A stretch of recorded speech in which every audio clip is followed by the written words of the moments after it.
The आवाज of India. The आवाज of India channel के स्वागत करुछे। पवित्र होलीर गुर्दुटे शुभेच्छा और संगे संगे शुभकामना भी। ई होली परब आपण मनकर जीवन थी गुर्दुटे खुशी भरी दो। पवित्र होलीर रंग थी जीवन रंगीन हो। आज आमे जानमा होली परब काए जे पालन हेसी सारा भारत थी। इटार इतिहास और पौराणिक कथाटा काଣା अच्छे। शीत सरी सरी जाऊे और खरार ताती टिके टिके बढ़ी आसुचे। ठीक ई समय के कहसन बसंत ऋतु और ई बसंत ऋतु के ऋतुराज बोली कहसन। कविंकर मत थी फाल्गुन चैत्र बसंत रे मृदु मलय मनोहरे, अर्थात फगुन और चैत के बसंत ऋतु बोली कहसन। ई समय ने मलय पवन बहसी और मन के शांति मिलसी। दक्षिण दिगु धीरे धीरे बौलिया पवन बहसी। प्रकृति अति सुंदर रूप धारण करसी। गजलता सबुथी नुआ नुआ पतर पाली थिसी। सते जारू सागुआ दिशुथिसी।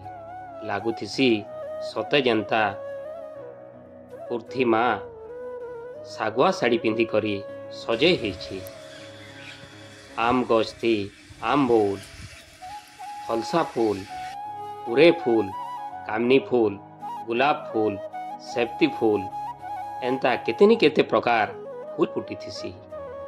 महुल गछ तो महुल थपो थपो थिपुथिसी। आम बौल महुल फूल फलसा फूल फुटसी फगुन मासे धरती राणी महके उड़सी तार मीठा मीठा वासे। आम बौल और महुल फूलर बासना चारिआडे महकी उठुथिसी। कोइली रानी केड़े सुंदर कुहू कुहू आवाज करुथिसी। प्रजापति आरो भमर ई फूलु से फूल के उड़ी बुलुथिसन। हल्दी बसंत चढ़े ई गछु से गज के उड़ी बुलुथिसी। ठीक ई बसंत ऋतुर फगुन मासर पुनी थी फगुन पुनी मानसन।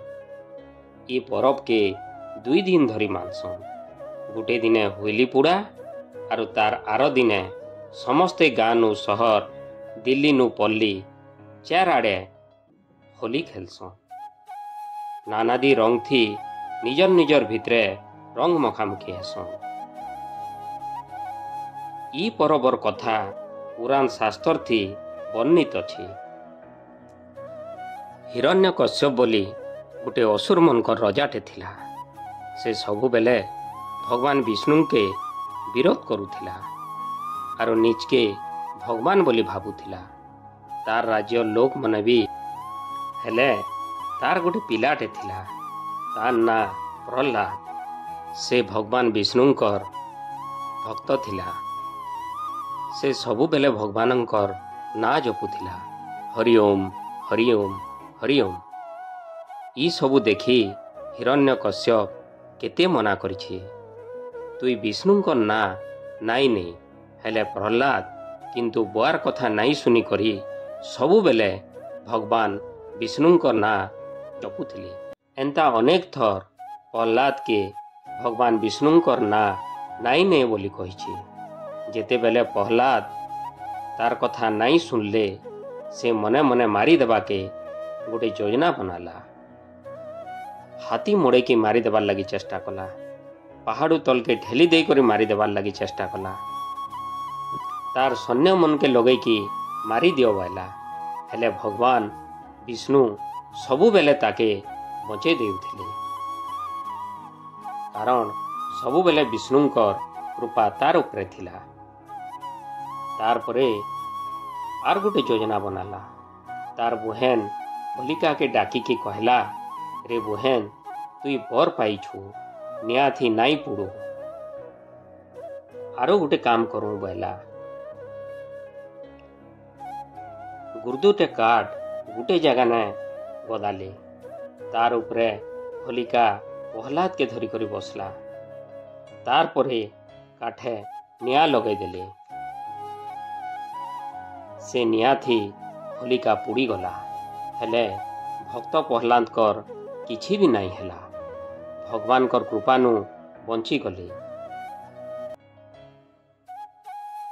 और होली परब बोली इटाके कहसन।